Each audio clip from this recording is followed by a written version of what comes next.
আসসালামু আলাইকুম বন্ধুরা, কেমন আছেন সবাই? আশা করি সবাই ভালো আছেন। এই যে সুন্দর বিরিয়ানিটা দেখতে পাচ্ছেন, এটা খেয়েছিলাম আমি তত্তরির বাসায়। তত্তরি আমাকে আজকে অনেক দিনই দাওয়াত দেয়, আমি যাই না। তো ও দাওয়াত কবুল করেছি আমি।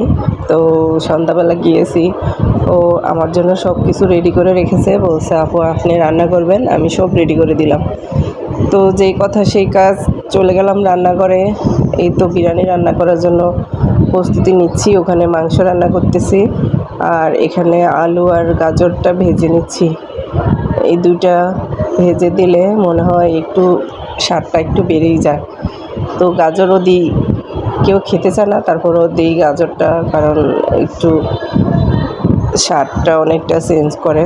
তো বেরেস্তা লাগবে আমার, সেজন্য পেঁয়াজ ভেজে নিচ্ছি। এখানে অনেকগুলা পেঁয়াজ ভেজে এখন আমি বসিয়ে দিব বিরিয়ানিটা।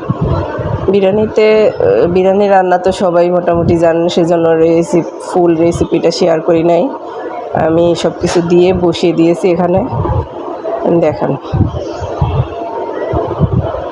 এখন পানিটা শুকিয়ে যাচ্ছে। পানিটা শুকালে আমি চুলাটা কমিয়ে দিব, আর নিচে একটা তাওয়া দিব, কারণ এইসব পাতিলে আবার লেগে যায়। তারপরে একটা রিস্ক থাকে, সেজন্য নিচে একটা তাওয়া দিলে আর রিস্কটা থাকে না। তো আমার রান্না প্রায় শেষ হয়ে গেছে। এখন আমি বেরেস্তা দিয়ে আবার 5 মিনিট ঢেকে দিব। তো আমার মোটামুটি রান্না শেষ। এখন নামিয়ে ফেলবো।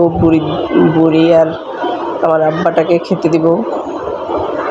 ওই যে দুজনে খেতে বসছে এখানে বিরিয়ানি, ওরা খুব মজা করে খাচ্ছে। তো ভিডিও ভালো লাগলে শেয়ার করবেন, অবশ্যই লাইক কমেন্ট করে পাশে থাকবেন। সবাইকে ধন্যবাদ। আল্লাহ হাফেজ।